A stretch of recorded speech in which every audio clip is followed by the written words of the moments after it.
Under the blazing Texas sun, Clara Hayes knelt beside an old pickup, sweat mixed with engine oil running down her forehead. The Hayes Auto Garage had only days left before closing, its rusty sign swaying in the hot wind. As she forced the corroded jack, the concrete floor suddenly cracked open with a hollow sound.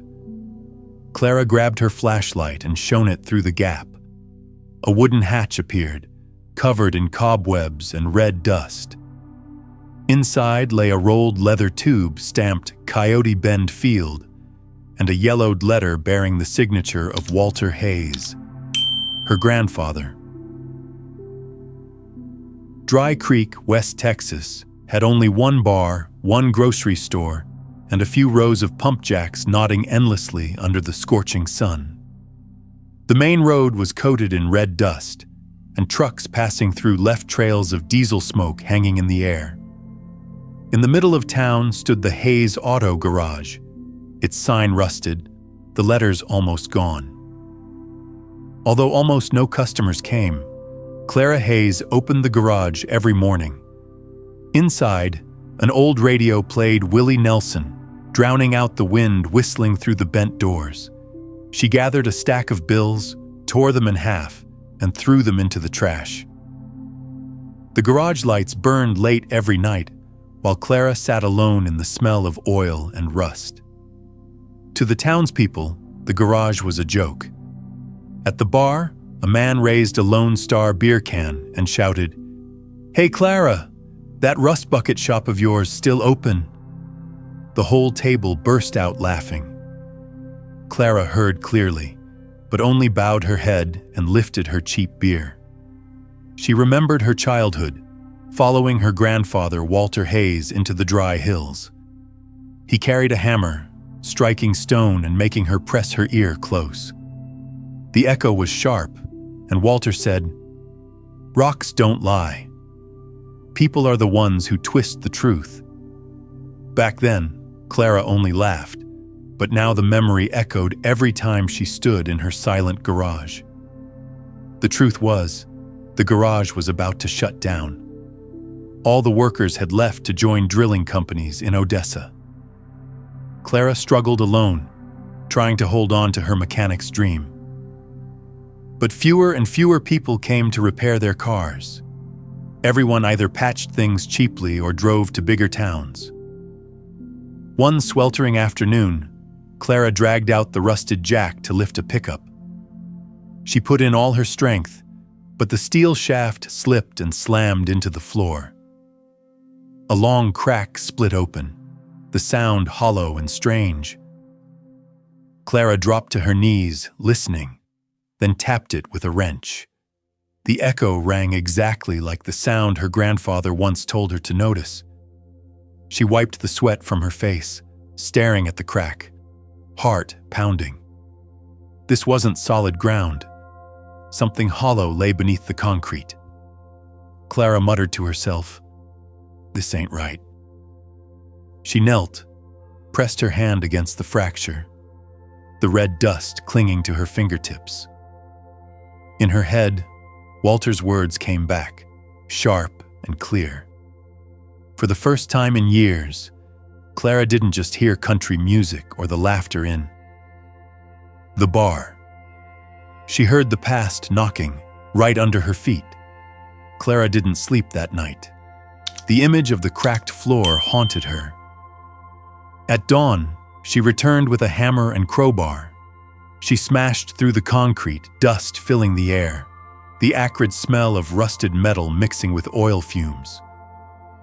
At last, a wooden hatch appeared, its iron ring rusted red. Clara pulled hard. The lid snapped open, releasing the stench of mold and earth. A narrow wooden staircase led into darkness. She switched on her flashlight and stepped down slowly, each tread creaking under her boots. The small cellar had a low ceiling and concrete walls stained with cracks. In the corner sat a metal chest, coated in thick dust. The lock was broken. Clara took a breath and lifted the lid. Inside were a tightly rolled leather tube, a cloth pouch with rock samples, and a yellowed envelope. She opened the envelope. The slanted fountain pen script was unmistakably Walter Hayes. The letter read, "If anyone finds this, know that beneath Coyote Bend lies a large reserve." Back then, they came from Houston, offering money for my silence. I refused. If an accident happens, don't believe it's only chance. Keep this evidence for the people of Dry Creek. Clara sat on the cold ground, heart hammering. The letter was short, but it planted doubt deep in her mind. Walter's truck accident was always dismissed as another common wreck on Texas backroads. Now, maybe not. She unrolled the leather tube. The map glowed under her flashlight. Contour lines, drill sample marks, red strokes labeling Coyote Bend Field, 1952. Besides them were estimated figures for oil reserves, detailed, precise, far beyond a rough sketch. Clara picked up one of the rock samples and held it close to her nose. It still carried the faint smell of crude oil. Memory surged.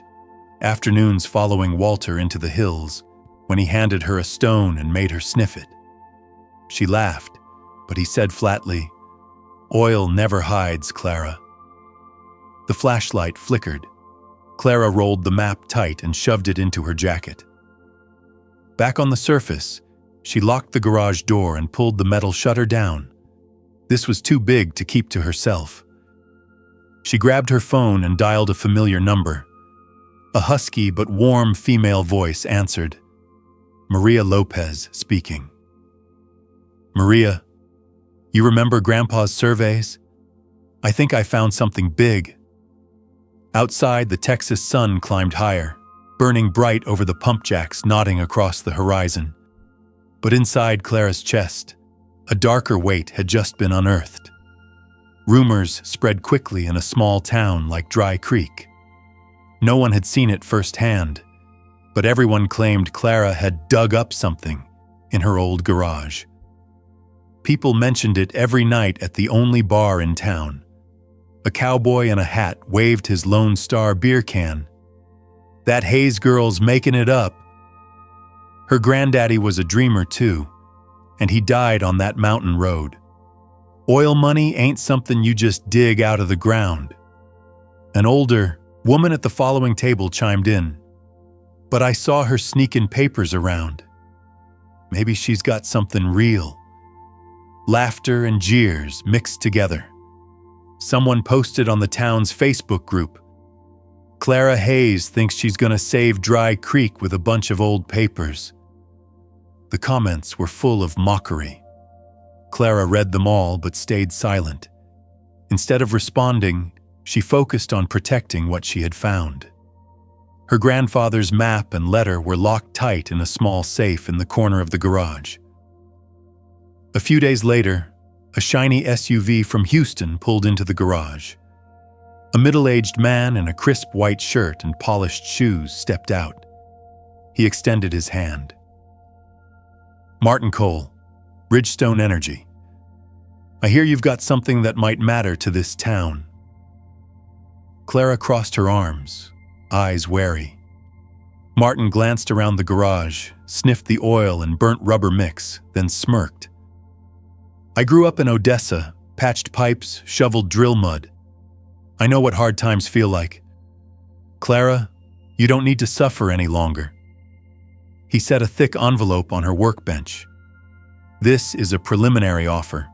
If you hand over those old documents, Ridgestone will clear your debts and bring this shop back to life. Simple as that."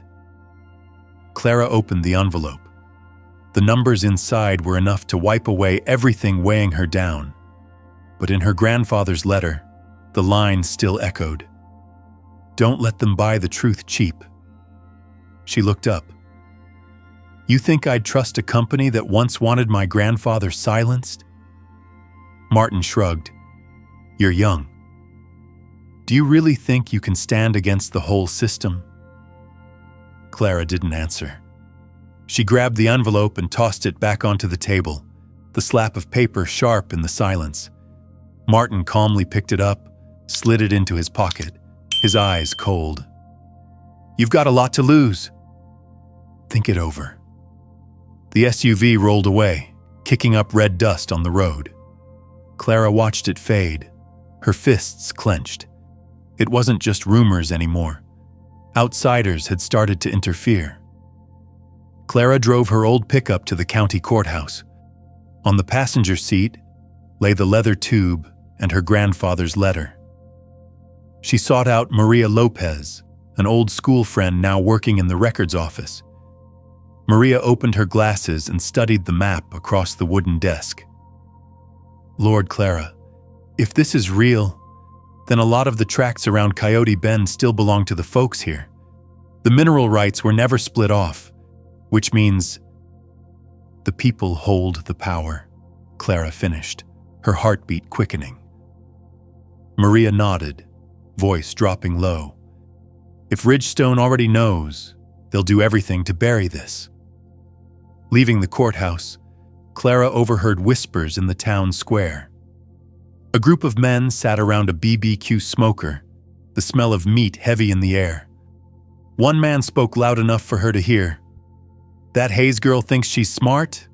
Houston folks bring jobs and she's just stirring trouble." Another replied, "Hayes Auto's about dead anyway. She's just clinging to old papers." Clara bit her lip, walked straight ahead, forcing herself to ignore them. Back at the garage late that afternoon, she found a black envelope on the step. No name. Inside was an old photograph of Walter's crash site. The truck overturned, smoke rising.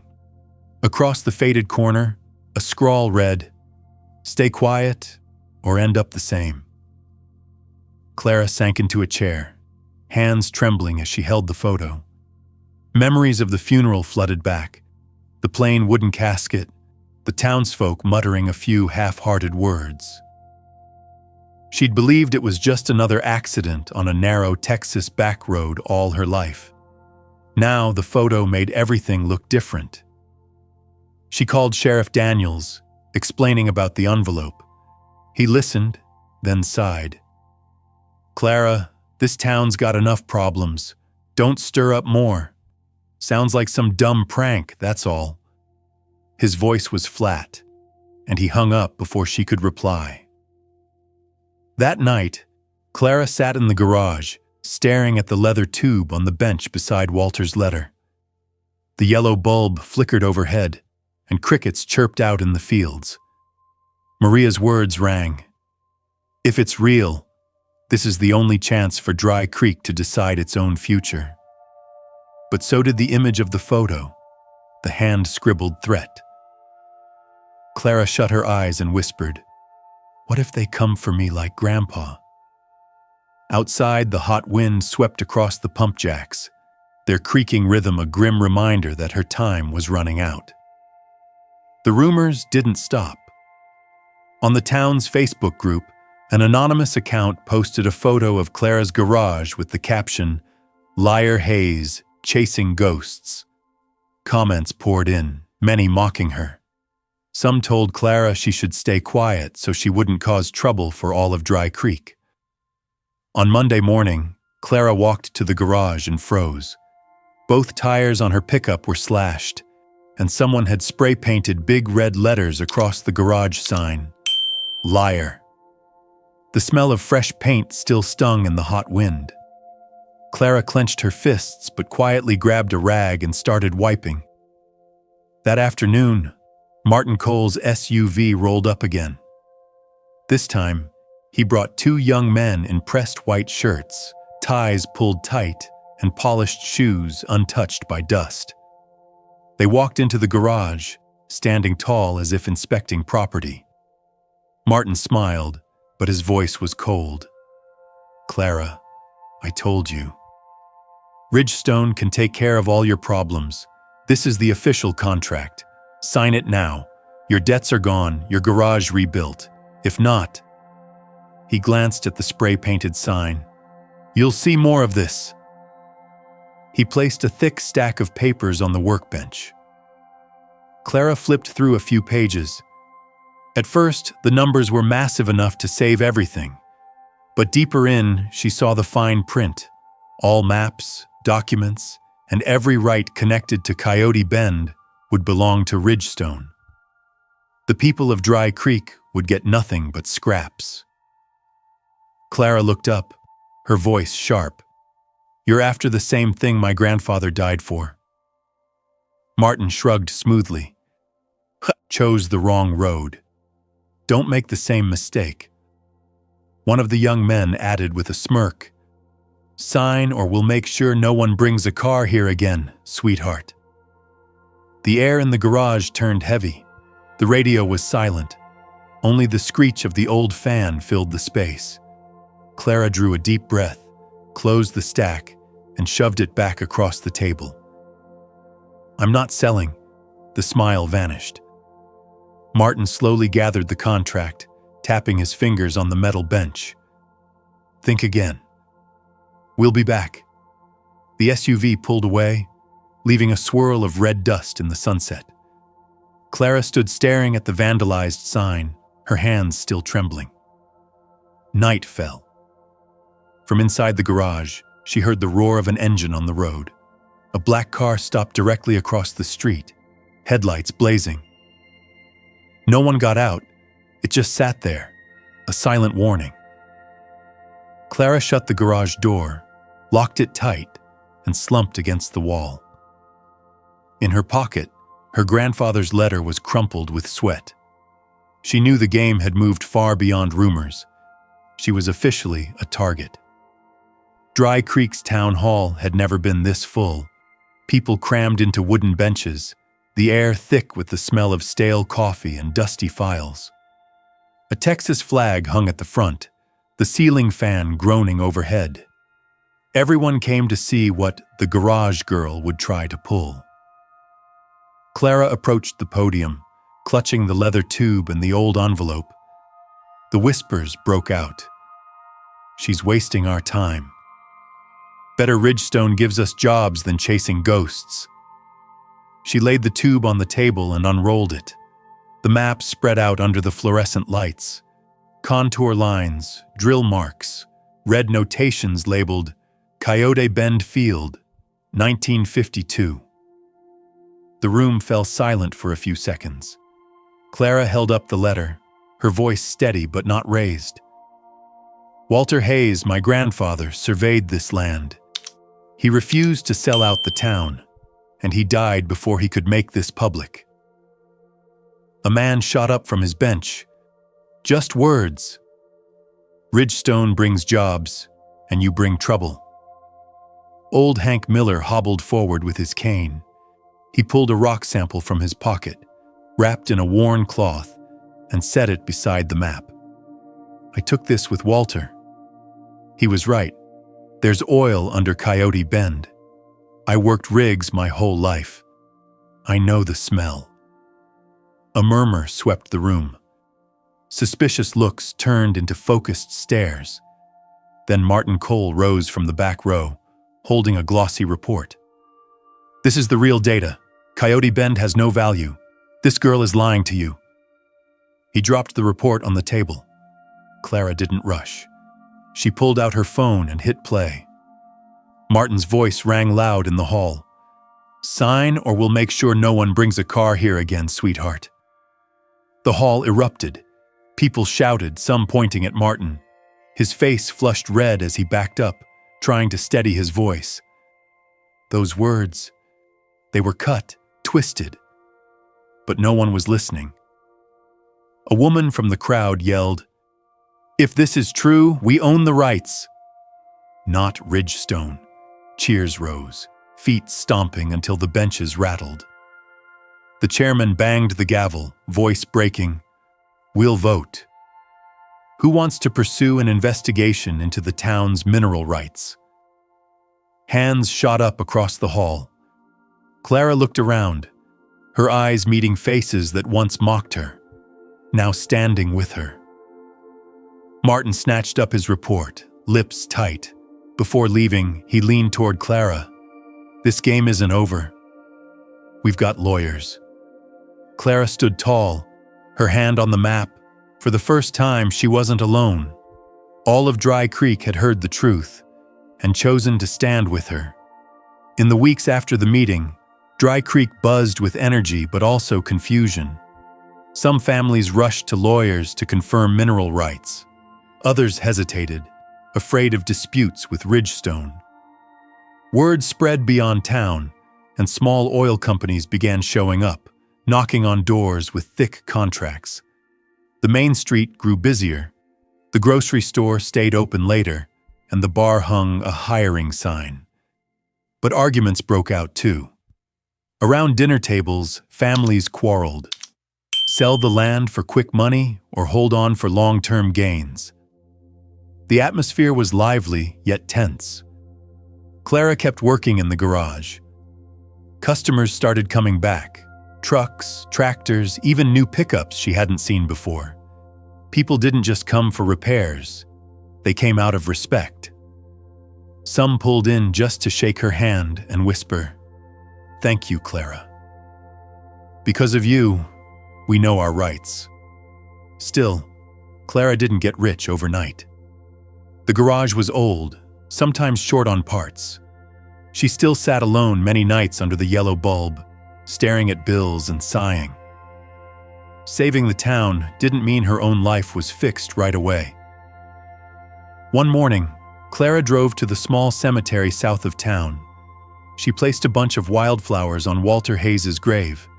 Standing there, she whispered, "Grandpa, we did it. But damn, it hurts." The hot wind blew, and the creak of distant pump jacks echoed like an answer. A month later, Dry Creek held a small festival. Folks jokingly called it the Oil Boom Festival. There was live country music, BBQ smoke filling the air, and children running with balloons. Clara stood at the edge, hands still greasy from the garage, watching the strange and familiar scene. A man in a light-colored suit, a new company representative, approached and handed her a business card. Clara accepted it, but slipped it into her pocket without promise. The garage was still what she wanted to keep, not sell. In the Texas evening sun, Dry Creek looked nothing like it had just months ago. Not instantly wealthy, but alive again. People had hope, had a voice. And Clara, though tired, knew that by refusing to sell out the truth, she had preserved her grandfather's honor and given the town a new chance. Summer in Texas came with hot winds and red dust. Dry Creek wasn't a rich town yet, but no longer lifeless. Many families signed mineral leases and received their first bonuses. The school began fixing its roof. The grocery store added a new counter, and the bar hired country musicians for weekend nights. At Hayes Auto, Clara wore her grease-stained coveralls, bent under hoods. More customers came, but what she valued most wasn't the money. It was trust. People called her the girl who kept the truth for Dry Creek. Walter's old leather map hung framed on the garage wall beside his worn geology hammer. Customers often glanced at it and asked. Clara told the story briefly, not to brag, but to remind them the town had nearly lost its voice if no one had stood up. Clara gathered a few neighborhood kids and put them into the garage one afternoon.